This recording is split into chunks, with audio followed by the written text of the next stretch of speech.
As a part of the Supreme Court Observer's special series commemorating 75 years of the Supreme Court, we republish an article by Arudra Burra which argues against being too nostalgic about the Constitution. The piece, first published in Seminar magazine in 2017, has an interesting and somewhat counterintuitive take on freedom of speech and its restrictions. The case that Arudra writes about is one of the earliest ones argued in the Supreme Court of India. We go back to 1949.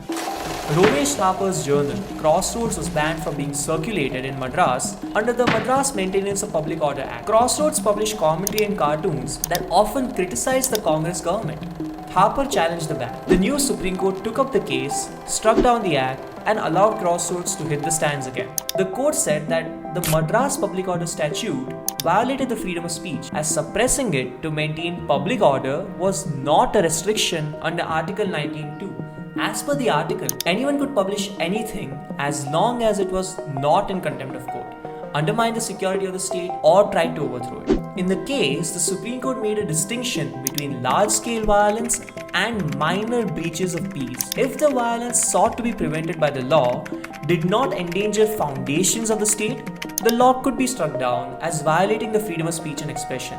Burra argues that the court's reasoning interpreted this text too strictly. The court paid very little attention to the constitutional values involved in protecting speech. Sardar Patel, the Deputy Prime Minister, had recognized the radical implications of the Crossroads decision early on and tried to nullify it in 1951. The government introduced the Constitution First Amendment Bill to include the security of the state and public order as restrictions to free speech under Article 19(2).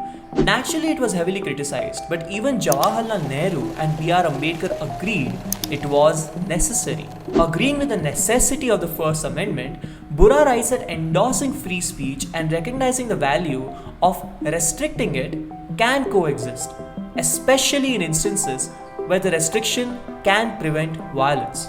This article on the Crossroads case can teach us three things. One, that the verdict of a case and its on-ground implications can be very different.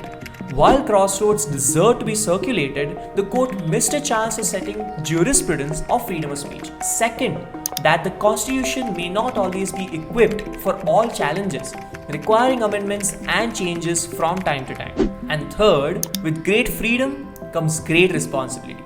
Read Arudra Burra's piece now on scobserver.in.